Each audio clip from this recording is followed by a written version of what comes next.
po dito yung October Press. Yan. Ito yung venue namin sa Pasig. Sila Arbit. Yan. Itad.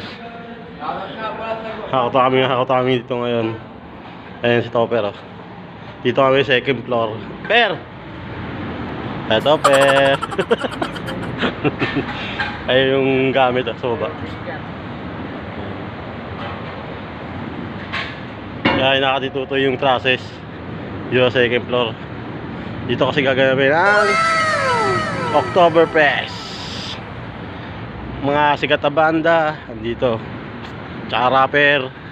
At yung banda dito magagaling kay Salbahe, yung mga drum set.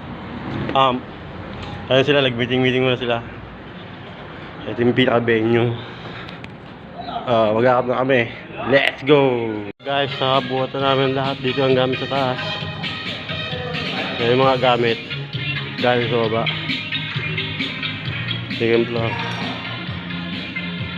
Ito yung mga trusses.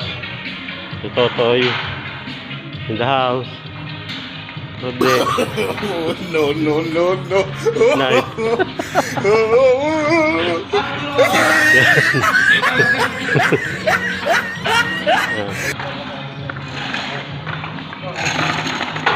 Ang ginagawa ni Snipe. Yan. Sabi. Sige! Ayan, nataas yun yung process. Ayan. Nataas si Snipe. Ay, si Snipe.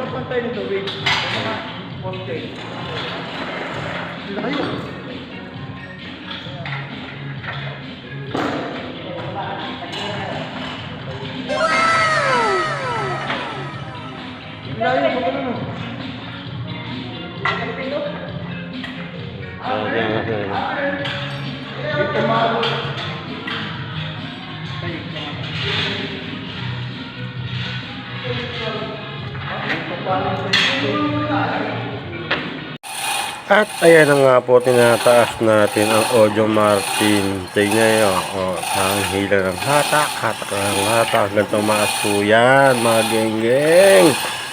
Tingin-tingin pa sa camera, maya mawala na yun dyan. Pag niliko ang camera. Wop, ayan na, inikot tayong camera. Tapos punta ka la RB. Pagbalik, bigla mawawala si geng-geng. Ayan na. O, diba? Bigla naglaho si geng-geng. Hanggang dito muna mga geng-geng kasi mag-iseta pa tayo ng banda. At ayan na nga po ang Marshall Bass Amp. Ayan yung banda na Pearl. Ang ganda, bagong-bago pa yan. Ayan, papalo ng mga sikat na banda. At ito yung Marshall na 550 na Marshall.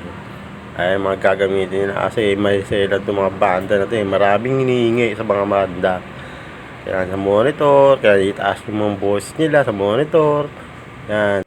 At ayun na nga po mga geng-geng, nag-soundcheck na nga po ako kasi sinasabi ng technician, soundcheck natin yung mga mic para check, check, sound check, 1, 2, hello. Ha? Okay. Yes. Soundcheck ako ngayon dito sa Pasig, tapos na kami mag setup. Ito yung setup namin ngayon. Kaya tayo na muna kami kasi magdawag kami ng setup. Let's go! At ayun na nga po mga geng-geng, nagsimula ng Oktoberfest kasi kaanta na nga po ang Dado. Let's go!